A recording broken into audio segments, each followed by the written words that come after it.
আসসালামু আলাইকুম। সেদিন আমরা হঠাৎ করে চলে গিয়েছিলাম নেদারল্যান্ডে ঘুরতে।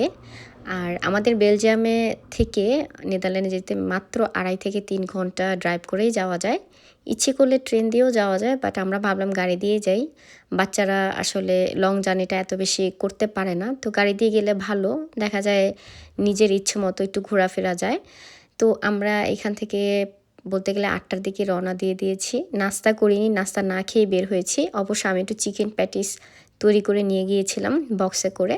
তারপর ভাবলাম যে কোথাও সাইডে বসে খাওয়া দাওয়া করব। তো এখন হচ্ছে প্রায় ১ ঘন্টার মতো আমরা ড্রাইভ করেছি। এবার আমরা ভাবলাম যে নাস্তাটা করে নিই। এখানে আসলে বাংলাদেশে যে কুমিল্লা যেতে গেলে যেমন একটা ব্রেক টাইম নেওয়ার জন্য হোটেল থাকে, ঠিক এরকম এখানেও থাকে। তো এখান থেকে আমরা ভাবলাম যে একটা পোজ নিয়ে নিই, তারপর হচ্ছে আমরা আবার ড্রাইভ করা শুরু করব। আর আমার হাজব্যান্ড যে এই জায়গাগুলো এত পছন্দ করে, মানে কি যে বলবো, এই জায়গাগুলো দেখতে একদম বাংলাদেশের গ্রামের মতো লাগে। আমরা কিন্তু এখনও নেদারল্যান্ডে পৌঁছাইনি, এটা বলতে গেলে বেলজিয়ামের একটা গ্রামের সাইড। তো জায়গাটা এত সুন্দর ছিল, ইচ্ছে করছিল যে আমরা ওখানে বসে থাকি। তা আমার হাজব্যান্ড বলতেছিল যে আসো আমরা এখানে বসে থাকি। আমি বললাম যে না, এখানে বসে থাকলে তো আমাদের সময় নষ্ট হয়ে যাবে, কারণ আমরা জাস্ট ১ দিনের মধ্যেই মানে যেতে হবে, ঘুরতে হবে, আবার ব্যাক করতে হবে। তো সে এত খুশি হয়েছে এখানে এসে, কি যে বলবো, মনে হয় কোনো একটা সুন্দর জায়গায় গেলেও এত খুশি হয় না, এই জায়গাগুলো সে এত পছন্দ করে।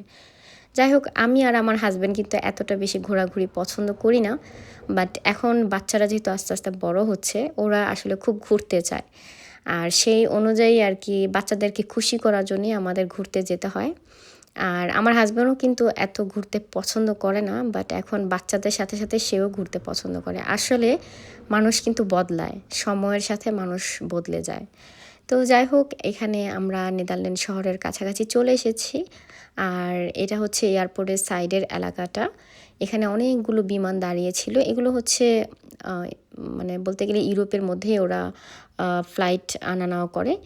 তো প্লেনগুলো দাঁড়িয়ে থাকা দেখে ভালোই লাগছিল। সবগুলো প্লেনের কালার একই ছিল, কারণ ওদের এই প্লেনের কোম্পানির নাম ছিল KLM।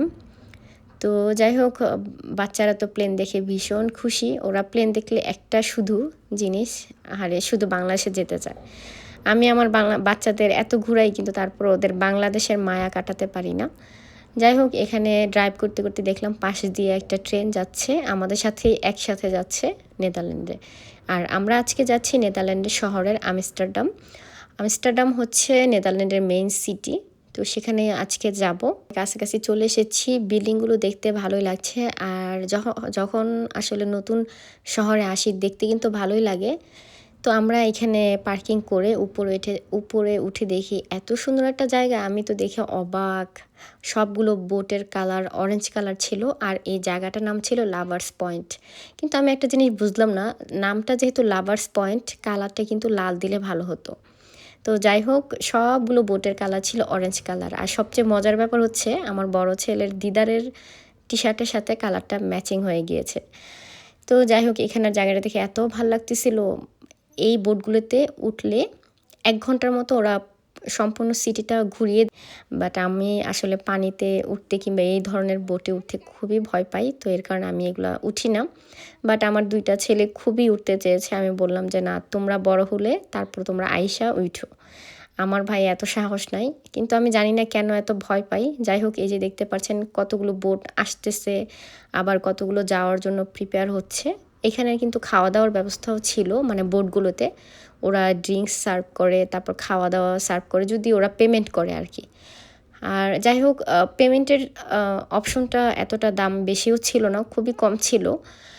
তো যাই হোক, এবার হচ্ছে আমি সুবনিক নেওয়ার জন্য একটা দোকানে ঢুকে গেলাম। এখান থেকে আমরা আইসক্রিমও খেয়েছি। খাওয়া শেষে ভাবলাম যে আরেকটু ঘুরে দেখি পুরোটা শহর। তো আমার হাজব্যান্ড জাস্ট ড্রাইভ করছে, হঠাৎ করে দেখি এখানে বিশাল বড় একটা শপিং মল। এত সুন্দর ছিল শপিং মলটা, মানে বিল্ডিংটা দেখেই মন জুড়িয়ে যাচ্ছিল, আর ভিতরে জানি আরও কত সুন্দর। তা আমি ভাবলাম যে ওকে একটু নেমে দেখি, বাট বিশ্বাস করেন, যদি একটা পার্কিংও পেতাম। দুর্ভাগ্য এতটাই খারাপ, মানে কি বলবো, কপাল খারাপ ছিল, আমি একটাও পার্কিং খুঁজে পাইনি। সো এর কারণে আমরা শপিং মলটাতে নামতে পারিনি। ২ বার চেষ্টা করেছি, মানে ২ বার করে ঘুরেছি পার্কিংয়ের জন্য, বাট আমরা পাইনি। তো যাই হোক, এবার হচ্ছে আমরা খাওয়া দাওয়ার জন্য একটা জায়গায় যাচ্ছিলাম, খুঁজছিলাম হালাল দোকান, যেহেতু প্রায় 2টা বেজে আসছে। বাট বিশ্বাস করেন আমি একটাও হালাল দোকান খুঁজে পাইনি আশেপাশে। তো এখানের বিল্ডিংগুলো দেখতে খুবই ভালো ছিল, খুবই সুন্দর ছিল বিল্ডিংগুলো দেখতে, একদমই আনকমন। আসলে প্রত্যেকটা দেশের একটা মানে ঐতিহ্য আছে, এক একটা দেশের সৌন্দর্য এক এক রকম, কিন্তু প্রত্যেকটা দেশের সৌন্দর্যই কিন্তু খুবই সুন্দর, সত্যি কথা বলতে। আমার কাছে সত্যি ভীষণ ভালো লেগেছে নেদারল্যান্ড। আর আসলে মোট কথা কি জানেন, আমি যেই দেশে যাই ওই দেশেই আমার ভালো লাগে। যেমন প্যারিসে গিয়েছি, সেটাও ভালো লাগছে, ইটালি গিয়েছি, সেটাও ভালো লাগছে, আবার নেদারল্যান্ড আসলাম, সেটাও ভালো লাগছে। কিন্তু সব দেশের ঊর্ধ্বে হচ্ছে আমার বাংলাদেশ, এটা হচ্ছে সবচেয়ে বড় সত্যি কথা। যাই হোক, এখানে আমি আরেকটা শপিং মলে চলে আসছি, এটা বিশাল বড় একটা শপিং মল ছিল। আর এই বিল্ডিংটা দেখেন কতটা সুন্দর, ওয়াও, মানে বিল্ডিংয়ের কারুকার্যটা দেখেই মনে হচ্ছে তাকিয়ে থাকি। আর এই শপিং মলটার সাথেই ছিল নদী, মানে আমি অবাক, এত সুন্দর ওরা এই নদী দিয়ে চলাফেরা করতেছিল, মানুষ ছোট ছোট নৌকার মতো নিয়ে চলতেছে। এই যে দেখেন নদী, শপিং মলের সাথেই হচ্ছে নদীর পানি যাচ্ছে, এই যে, মানে দেখে আমি অবাক, কি সুন্দর দৃশ্য তাই না? এই যে সাইড দিয়ে নদীর পানি যাচ্ছে, ওয়াও। তারপর এবার আমরা দ্বিতীয় তলায় উঠলাম। দ্বিতীয় তলায় ওঠার পর দেখি যে শপিং মল, মানে কি যে বলবো, এত সুন্দর, অবাক করা দৃশ্য আমি কখনোই দেখি নাই।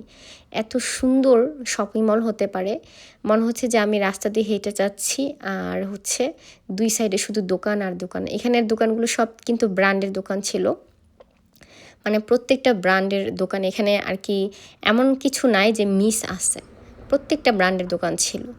আর মজার কথা কি জানেন, আমি গিয়েছিলাম বাংলাদেশি ড্রেস পরে, মনে হচ্ছিল যে আমি একটু নিজের দেশের ড্রেসটা পরি, অনেক দিন ধরে বাংলাদেশি ড্রেস পরা হয় না। তো সবাই আমার দিকে এমনভাবে তাকিয়েছিল, মনে হচ্ছিল যে আমি অন্য কোনো গ্রহ থেকে এসেছি, আমার কাছে এত আনইজি লাগতেছিল।